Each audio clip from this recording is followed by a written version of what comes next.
भारत की भूमि सदियों से तपस्वियों की स्थली रहा है, जहां ऐसे महान संतों का अवतार हुआ जो अपने ज्ञान और तपस्या के बल पर सिर्फ भारत देश ही नहीं, पूरे विश्व में अद्भुत ज्ञान का लोहा जिन्होंने मनवाया, दुनिया को समय समय पर एहसास कराया कि वो ऐसे ही विश्वगुरु नहीं है। इस वीडियो में आज हम सनातन धर्म के ध्वजा लहराने वाले शंकराचार्य जी और उनके शिष्य मंडन मिश्र की कहानी बताएंगे। ये कहानी है दो महान आचार्यों की, जिनमें एक संन्यास मार्ग के उपासक तो दूसरे गृहस्थ जीवन के रक्षक थे, जिनके बीच शास्त्रार्थ से एक ऐसी लकीर खींच गई जिसको दुनिया आज वेदांत दर्शन के नाम से जानती है। जी हाँ, हम बात कर रहे हैं आदि गुरु शंकराचार्य और उनके शिष्य मंडन मिश्र की। वही मंडन मिश्र जो वेदों के ज्ञाता माने जाते थे। आदि गुरु शंकराचार्य और मंडन मिश्र के बीच ज्ञान को लेकर शास्त्रार्थ होता है, जिसमें मंडन मिश्र की पराजय होती है। वहीं से वेदांत दर्शन का उद्गम हुआ।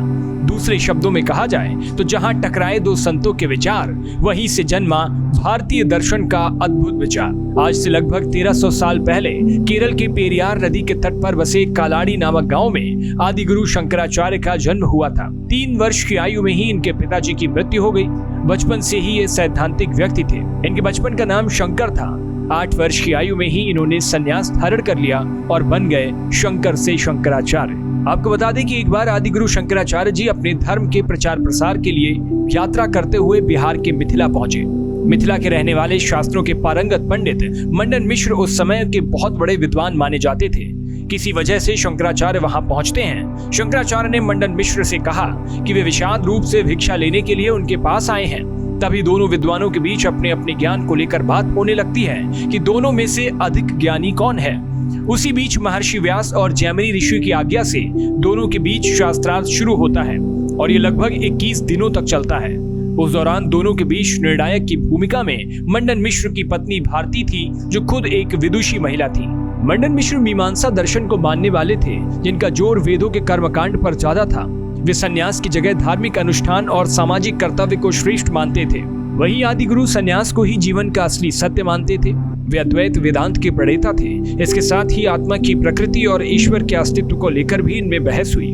मंडन मिश्र ने जीव और ब्रह्म को भिन्न माना, जबकि आदि गुरु ने इन दोनों को एक माना है। आपको बता दें कि जब मंडन मिश्र पराजित होने की स्थिति में जाने लगे तो इनके बीच मंडन मिश्र की धर्मपत्नी ने बीच में हस्तक्षेप कर दिया और कहा कि मैं उनकी अर्धांगिनी हूँ, इसलिए मुझसे भी आपको शास्त्रार्थ करना पड़ेगा। इस बात को लेकर आदि गुरु उनकी विद्वता से प्रभावित होकर उनकी बातों को मान गए और उन्होंने उनसे सवाल करना शुरू किया। भारती ने शंकराचार्य के हर सवाल का जवाब दिया, लेकिन कुछ दिन बीतने के बाद भारती को यह लगने लगा कि अब वे शंकराचार्य से हार जाएंगी।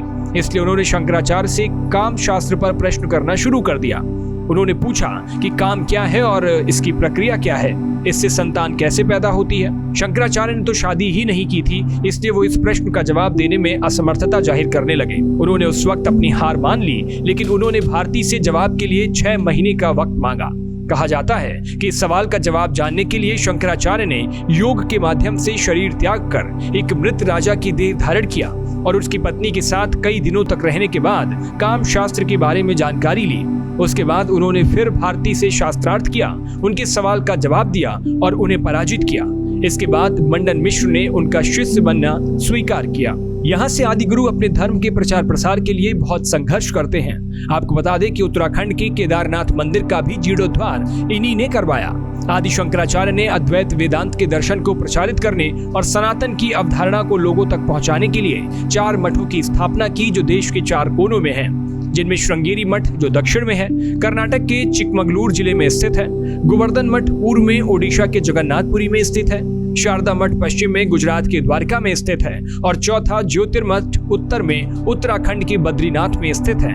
इन 4 मठों में आज के समय 4 शंकराचार्य विराजित हैं। आदि गुरु शंकराचार्य ने अपने छोटे से जीवन काल में भारत ही नहीं अपितु पूरे विश्व को अपने दर्शन के माध्यम से एक नई दिशा दिखाई। मात्र 32 वर्षीय अल्पायु में इन्होंने अपना शरीर त्याग दिया। आज की इस कहानी में बस इतना ही। इस पर आपकी क्या राय है, हमें कमेंट बॉक्स में जरूर बताएं। ऐसी ही और रोचक जानकारियों के लिए सब्सक्राइब कीजिए भारत एक्सप्रेस।